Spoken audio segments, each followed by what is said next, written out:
saya Galuh bertemu lagi di Doc Story, sebuah program podcast yang mengupas tentang profesi dokter. Columbians, mungkin Anda sering mendengar tentang kasus hidrosefalus yang sering terjadi pada anak-anak. Atau mungkin beberapa penyakit seperti tumor otak, epilepsi, gegar otak, dan kasus lain yang menyerang sistem saraf pusat anak-anak sehingga memerlukan tindakan bedah saraf.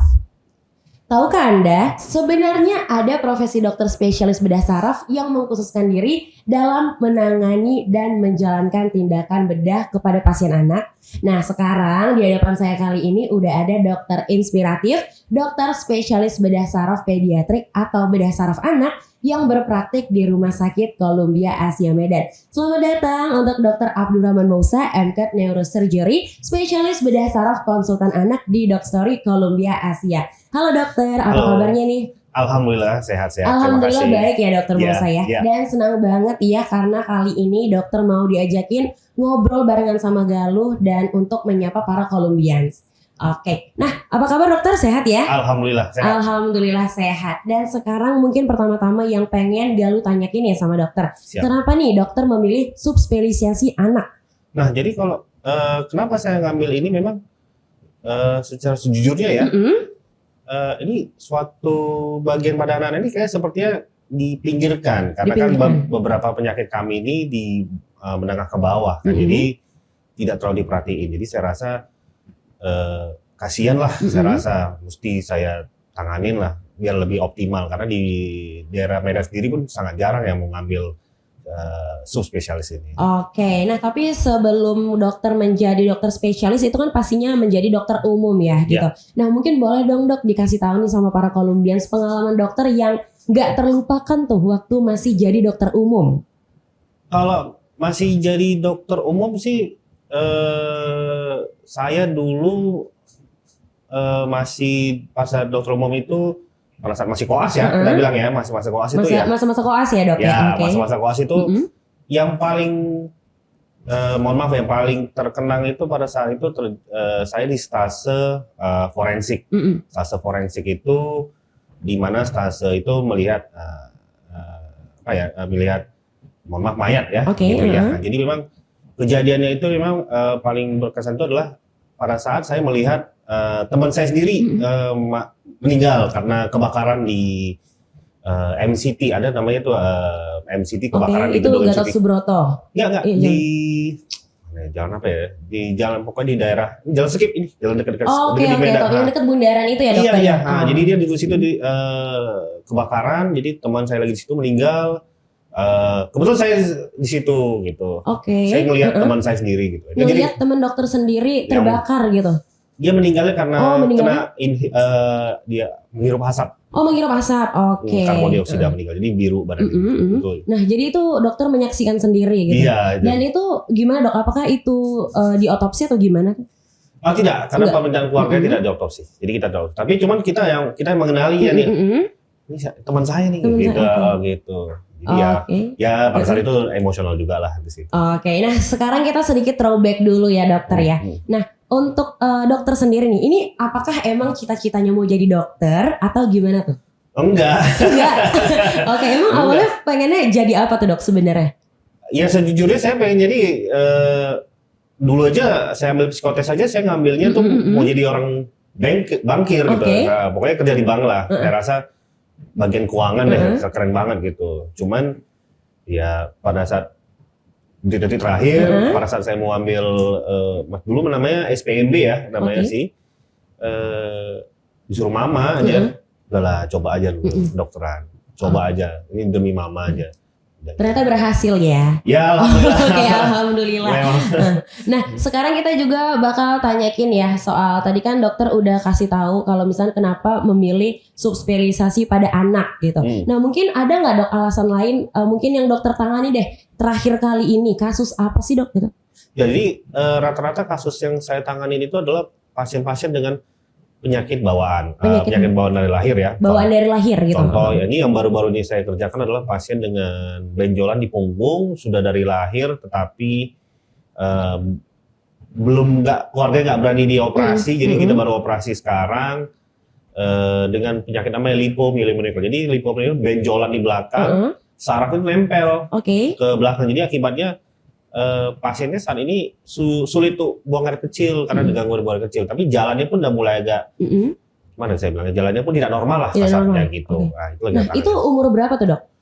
Nah kalau pada kenyataannya kalau sebenarnya kalau dengan lipo, dengan benjolan itu secepatnya kalau bisa setahun boleh kerjain. Tapi ini tadi pasien saya sudah umur 14 tahun baru. 14 tahun baru ditangani. Oke. Dan itu sekarang penanganannya gimana dok? Apakah operasi? Iya, kita lepasin, kasarnya kita lepasin bagian yang nempel ke ini jaringannya, sarafnya itu kita lepasin supaya tidak makin memperberat kondisinya. Oke. Nah, dan dokter juga punya pengalaman ya untuk menghadapi pasien yang terjadi pendarahan otak nih di bagian otak depan yang menyebabkan gangguan mental dan membuat dia tuh kayak berhalusinasi, contohnya kayak ingin membunuh orang gitu. Itu pernah juga ya dok? Iya pernah. Jadi pada saat saya masih sekolah spesialis di USU di rumah saya ada Malik itu saya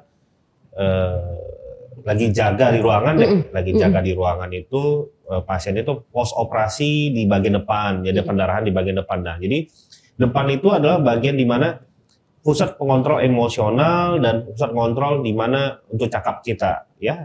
Artinya dia di situ kognitifnya lah kasarnya semua. Jadi pada saat terjadi di situ pendarahan di situ akibatnya pasien-pasien itu terjadi gangguan seperti gangguan jiwa gitu. Jadi pasien itu dia halusinasi, dia pengen pulang, dia sadar setelah pos operasi hari keempat pengen pulang, tapi kita kan nggak ngasih pulang karena dia belum selesai. Ditanya keluarga siapa nggak tahu, namanya siapa pun nggak tahu. Saya pengen pulang lah pokoknya. Oke, tapi dia kayak nggak ingat gitu dong? Nggak ingat, tapi saya pengen pulang lah katanya. Ini karena kita nggak ngasih, saya ngobrol nggak ngasih, dia pecahin kaca. Botol kaca itu dia udah mau bunuh saya gitu kasarnya dari todongnya saya gitu aja sih. Oke, nah tapi kalau misalnya kayak gitu itu penanganannya gimana tuh dok? Ya langsung kita panggil security, kita pegang security, langsung kita pegang pasiennya, kita ambil obat penenang, kita suntikan langsung tenang.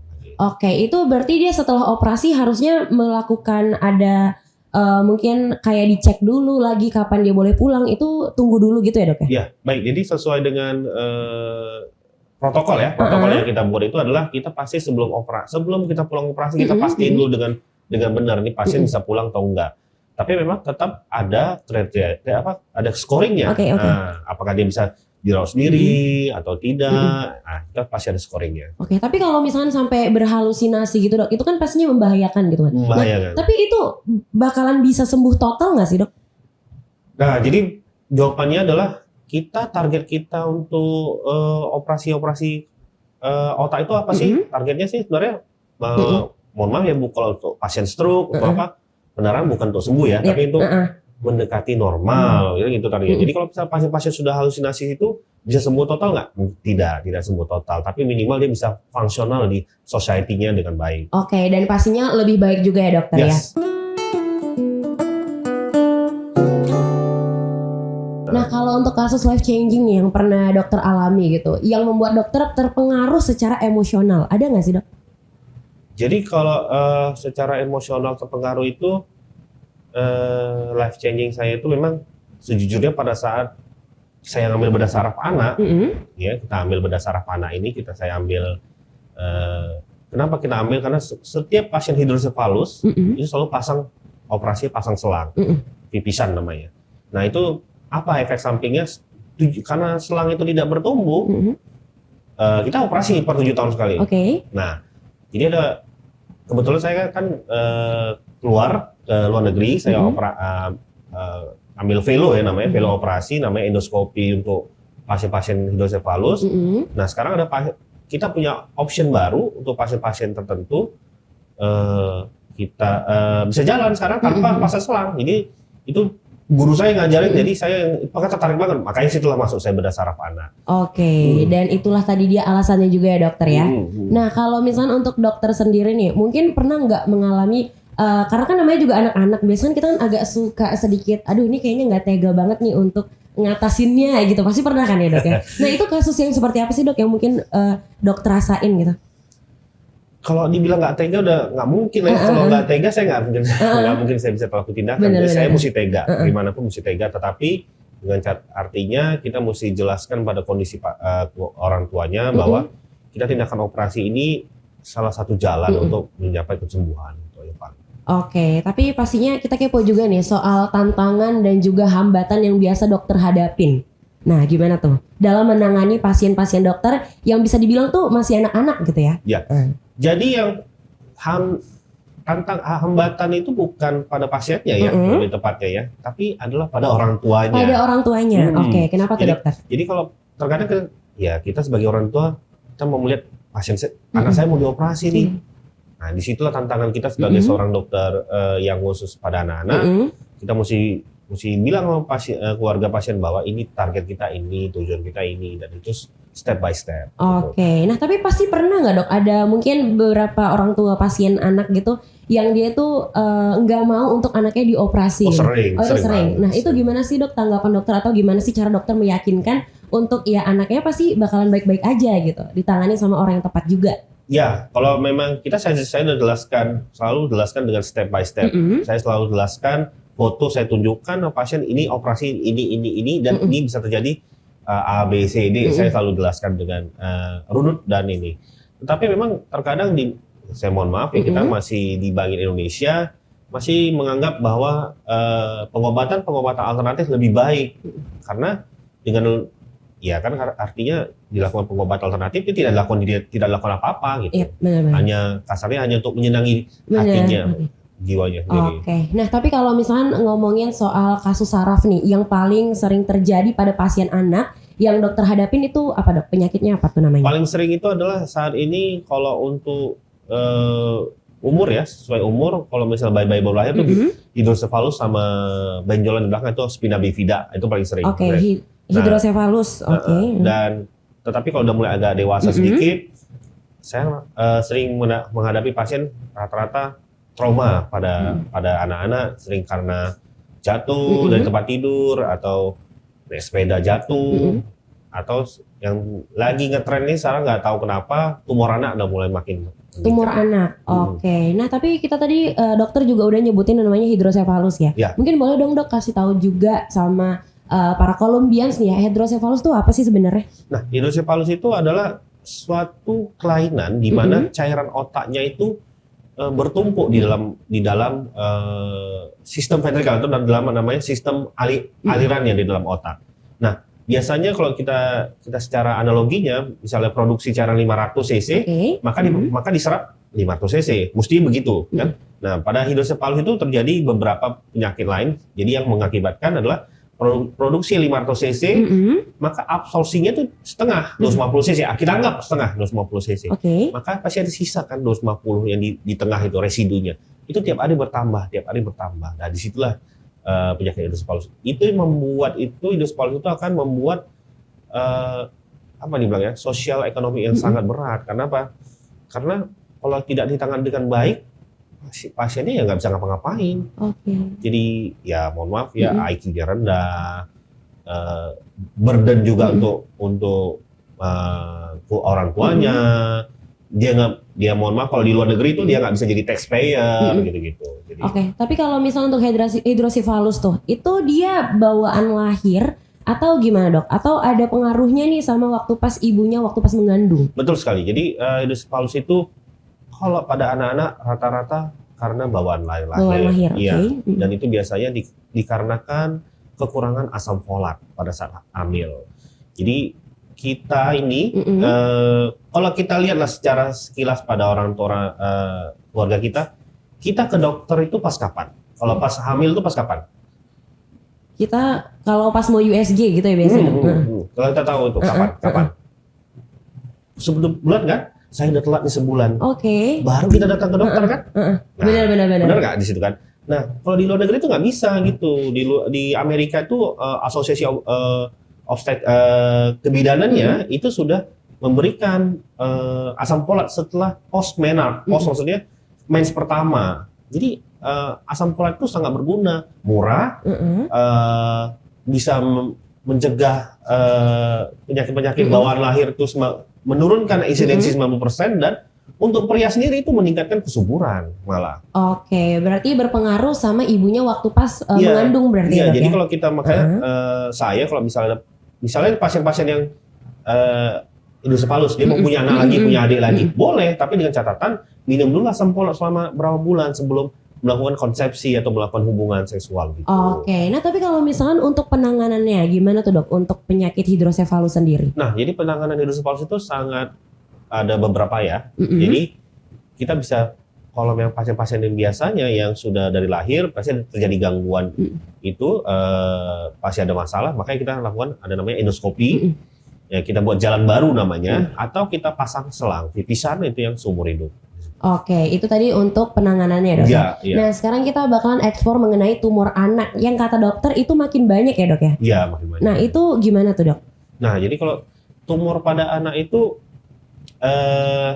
masalahnya cuma satu, adalah sering kalau kita tindakan operasi maka pasiennya itu jadi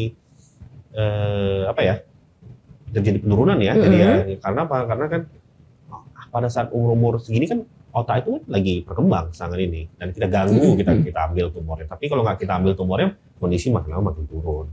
Jadi ya kalau dibilang tanya ini sangat sulit karena tumor anak termasuk yang penyakit yang sangat sulit. Penyakit yang sangat sulit. Iya, karena kalau pada usia dewasa biasanya kita kan kita operasi pasien-pasien dengan tumor jinak selesai pasti kita fisioterapi pasti baik. Tapi kalau pada anak belum tentu panjang nih perjalanan. Dia kan bisa delay, development-nya delay dan lain-lain. Gitu.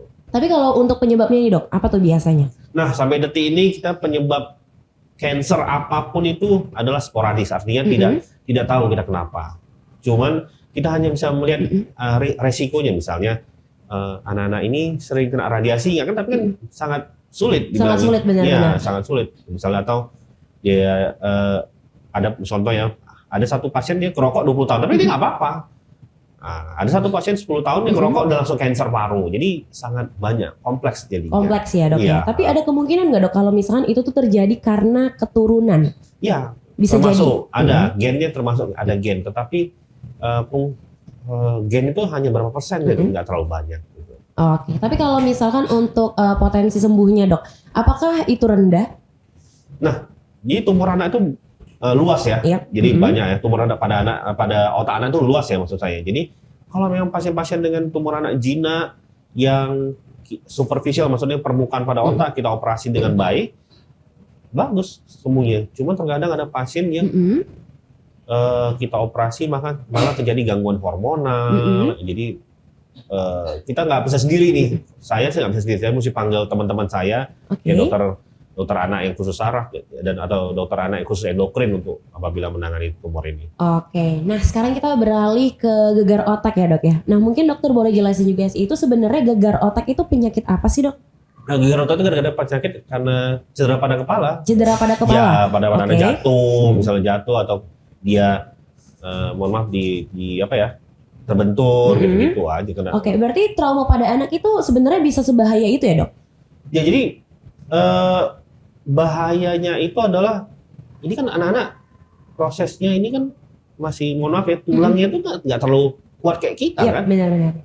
Jadi lebih gampang patah tulangnya. Kalau sudah kena pecahan tulang itu kena kotak, bisa jadi kejang. Kalau udah kejang kan udah sulit jadi kondisinya. Oke, berarti lebih rawan lah ya dok ya? Rawan. Nah itu bisa menyebabkan koma juga nggak sih dok kalau misalkan kayak kebentur gitu? Oh iya, sering. Itu bisa sampai segitunya ya dok ya? Iya, pasien saya ada pasien dia hanya otaknya bagus, tapi kalau kita perhatiin baik-baik dia pendarahannya di batang otak. Udah dia nggak sadar sama masuk ICU selama 10 hari.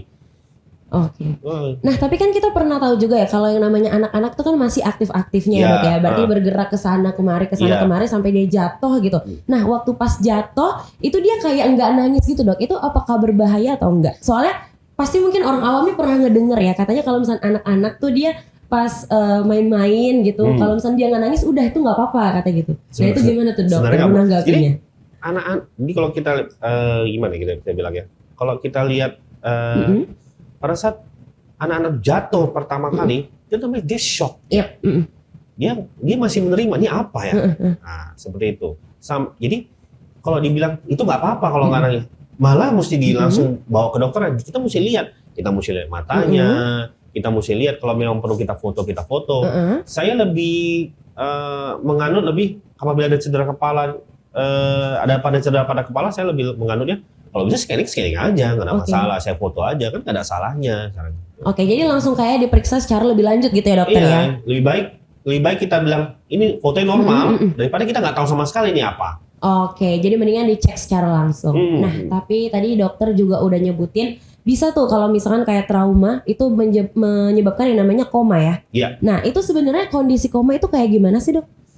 Wah, sulit ya pertanyaan, bagus, tapi bagus pertanyaan itu. Ya, jadi kondisi koma itu adalah kondisi di mana secara kehidupannya misalnya dia untuk nafas, untuk nadi dia normal, tapi secara higher functionnya tidak ada kognitifnya. Misalnya dia walaupun dia mau buka mata dia mesti dirangsang dulu, dia nggak spontan, atau dia nggak bisa ngomong, dia nggak bisa kalau kita ngobrol dia nggak bisa balas, jadi seperti itu koma itu. Oke, jadi kalau misalnya untuk koma pada anak, mungkin dokter pernah ngalamin nggak yang waktu pas terbangun dia nih dari komanya gitu, itu dia kayak ingatannya itu berubah gitu, Dok? Betul sekali, jadi akan terjadi gangguan short term memorinya akan terganggu. Short termnya, kenapa? Pada saat misalnya pada saat dia kecelakaan, dia nggak ingat tuh kecelakaannya apa. Saya di mana ya? Nggak ingat ya. Tapi kalau long term ya pasti ingat. Terjadi gangguan short term. Berarti tergantung ya, Dok ya?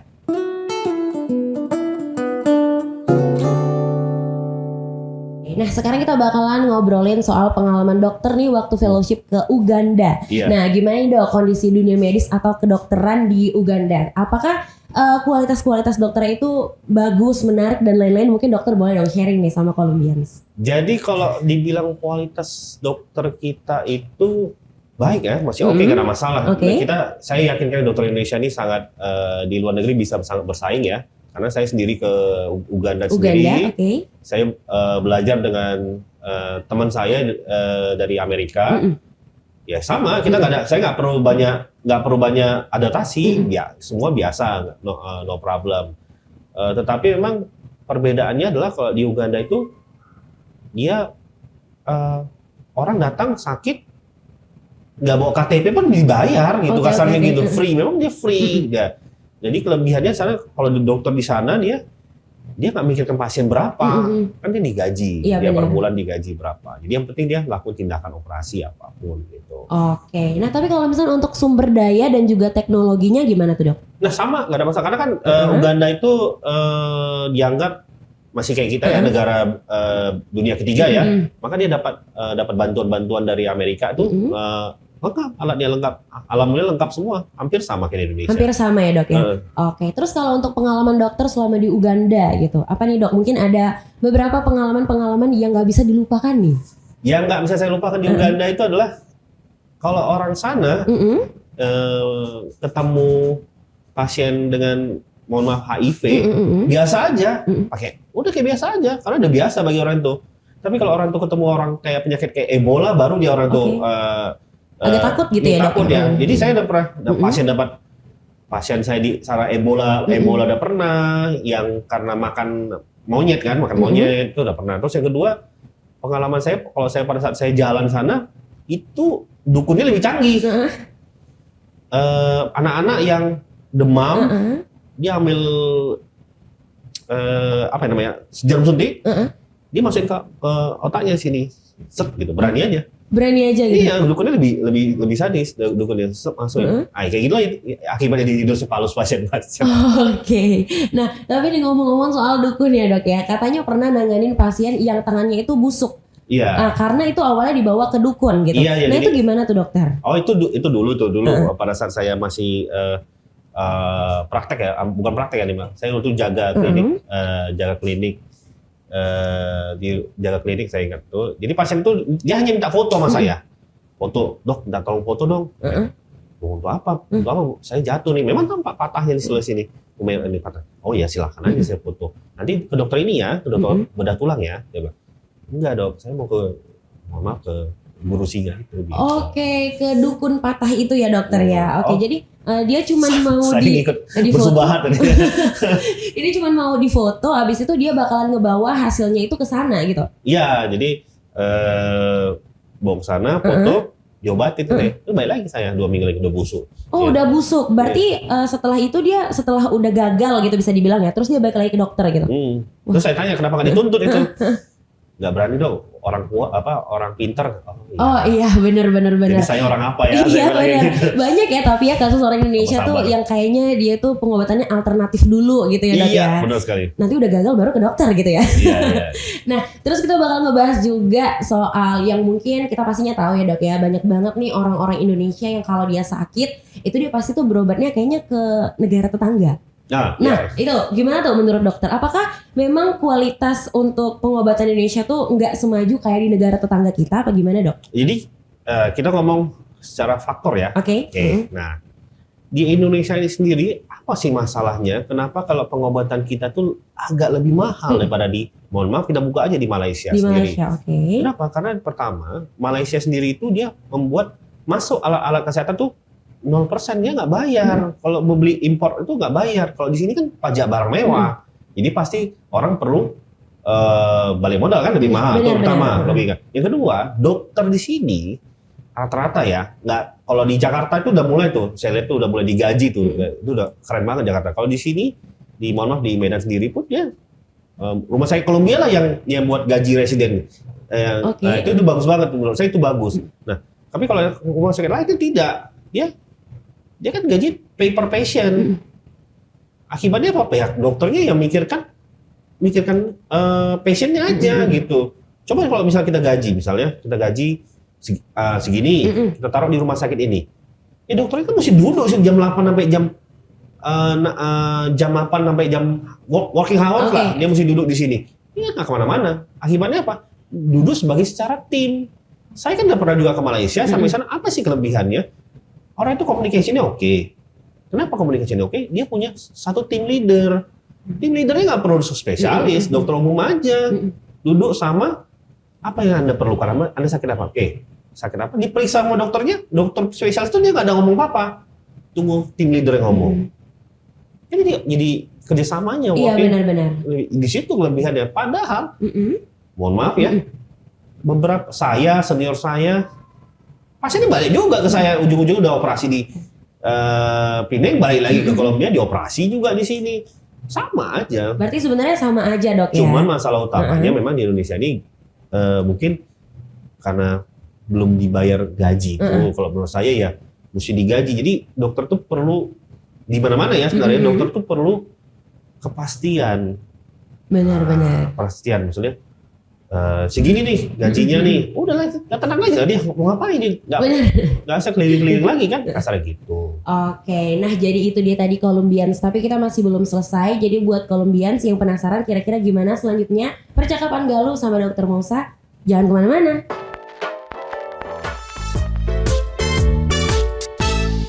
Oke Colombian, sekarang kita masuk ke mitos dan fakta. Nah jadi dok, Galuh nanti bakalan ngasih satu pernyataan di mana dokter harus ngejawab apakah pernyataan dari Galuh itu sebuah mitos atau sebuah fakta. Dan kalau misalnya mitos dan fakta, dokter boleh sertain alasannya juga ya? Iya, boleh. Oke, untuk yang pertama nih. Yang pertama adalah semua anak-anak dengan gangguan saraf mengalami keterbelakangan mental. Apakah itu mitos atau fakta? Oh, mitos. Karena kalau kita tangani dengan baik dan benar, rata-rata pasien saya itu bisa sekolah. Normal kok. Oke, berarti itu adalah sebuah mitos ya dok ya? Iya. Oke, next. Penyakit saraf pada anak tidak dapat disembuhkan. Bisa disembuhkan. Mitos itu. Berarti itu mitos ya dok ya? Oke, lanjut lagi ya dok ya. Semua anak-anak dengan hidrosefalus memerlukan tindakan bedah saraf. Apakah itu mitos atau fakta? Tidak semuanya memerlukan tindakan bedah saraf. Itu mesti kita evaluasi dulu.